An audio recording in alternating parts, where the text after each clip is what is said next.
This is section 7, example 1. So in section 7, we're learning about the chain rule. And the chain rule takes care of those situations in the last section when I couldn't just leave it as, say, 2x minus 3 squared, right? I had to double distribute. In this section, we're going to learn how to not have to do that with those types of problems and with types of problems where you can't double distribute, such as a square root or a cube root, right? There's no way to get rid of that rational exponent outside of the function. So there has to be another way to deal with this type of problem. And the way that you deal with it is with the chain rule. So remember that a composition of functions is any time you have a function inside of another function.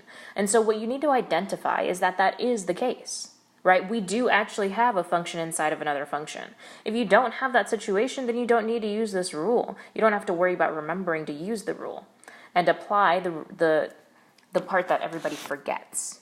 Okay, so what you do is you take the derivative of the outside and leave the inside the same, and you multiply it by the derivative of the inside.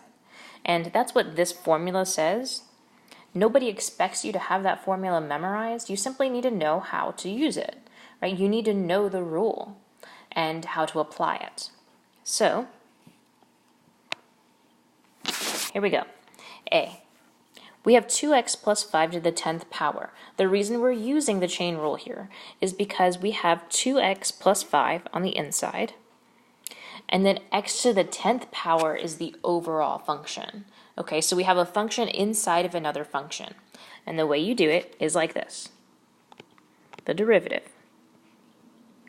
We're still going to use the power rule. So now we're using multiple rules at the same time. We're going to take the 10. We're still going to move it to the front. The inside we're going to leave alone. We're not touching the inside. We're just leaving that as 2x plus 5.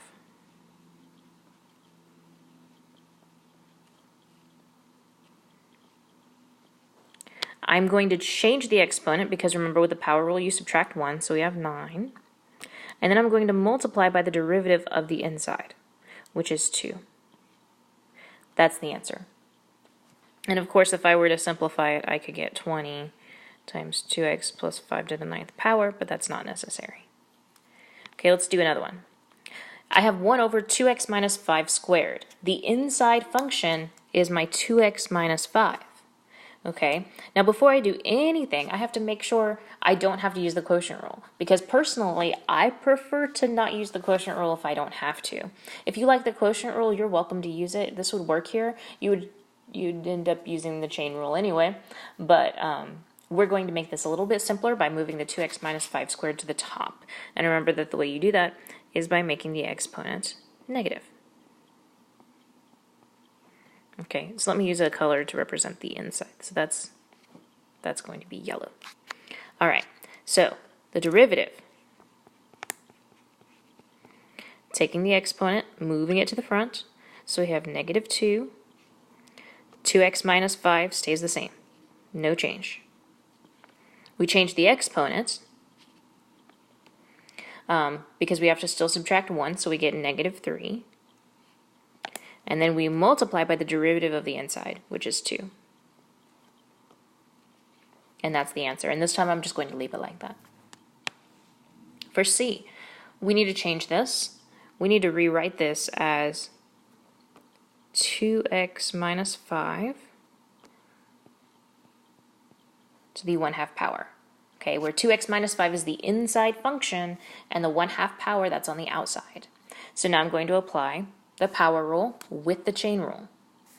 So to get f prime of x, we take the 1/2, we move it to the front, so we get 1/2. The inside stays the same. We subtract 1 from the exponent, so 1/2 minus 1 is negative 1/2.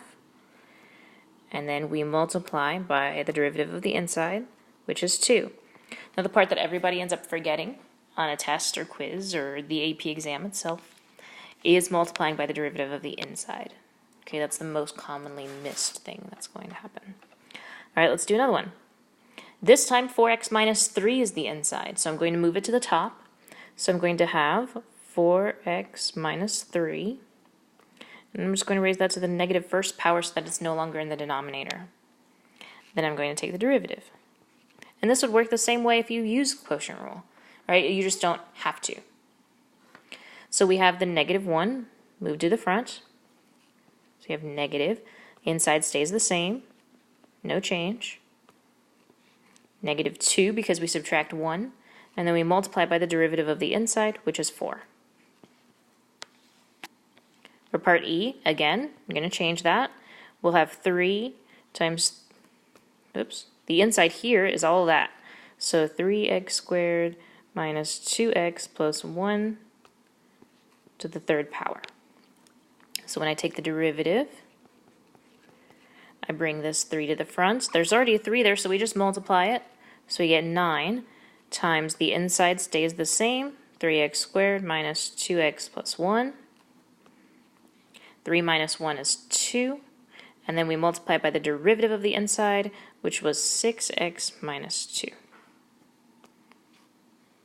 I like my colors to match. That's the answer. And this last one, it's already in the form we need. So we're just going to take that 2/3, move it to the front. So f prime of x, sorry, it's going to be 2/3. The inside stays exactly the same. Then we subtract 1 from 2/3, which gives us negative 1/3. And we multiply by the derivative of the inside, which is what? The derivative of 7 is 0, so we get negative 8x.